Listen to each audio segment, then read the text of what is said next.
Hi, all we're hearing lately is how Donald Trump is doing so poorly in the polls, and it just made me try to find out how accurate are these polls. Some people are saying they're absolutely good, they're very predictable, and others are saying no, they're skewed. It depends on the questions they ask, the size of the sampling, how many Democrats they had in the poll.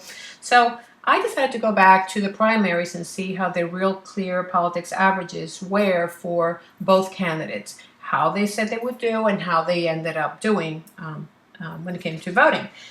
And I found that definitely Donald Trump has been underestimated by their averages.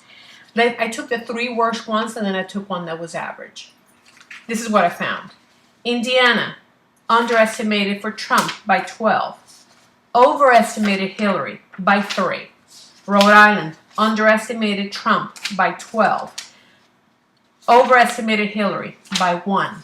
West Virginia, underestimated Trump by 18 points. Overestimated Hillary by 4. New Hampshire, underestimated Trump by 4. Overestimated Hillary by 3. And very interesting on the actual results, Trump had 8 opponents that had over 1,000 votes. She only had 1, Bernie Sanders. And in spite of that, he beat her. He had 8 opponents, she had 1, and he still had more votes than she did. And oh, by the way, the GOP had more votes casted than the Democrats did. When it comes to the current Real Clear Politics averages for those big states, Pennsylvania, Florida, and Ohio, they're currently showing Clinton at 9.2 ahead of Donald Trump. When it came to the primaries, he was running against 5 opponents. This is a blue state. She only had 2 opponents.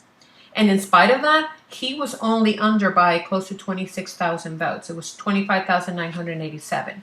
He had 5 opponents, she had 2, and it's a blue state. Ohio, they have Clinton up by 2.6. The results, he was running in Kasich State. He had 9 opponents. She had only 2. In spite of that, he beat her by over 48,000 votes. Okay, 9 opponents, 2 opponents. And yes, the GOP took that state as well by over 840,000 votes.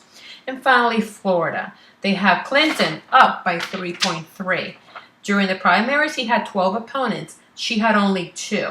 This is a state where he competed against 2 Cubans. One of them is a senator from Florida. Obama won it in 2012. And in spite of that, he only had 20,000 votes less than she did. He had 12 opponents. She had 2. And oh, by the way, the GOP took it as well by over 650,000 votes. So I don't want to hear more nonsense about the polls.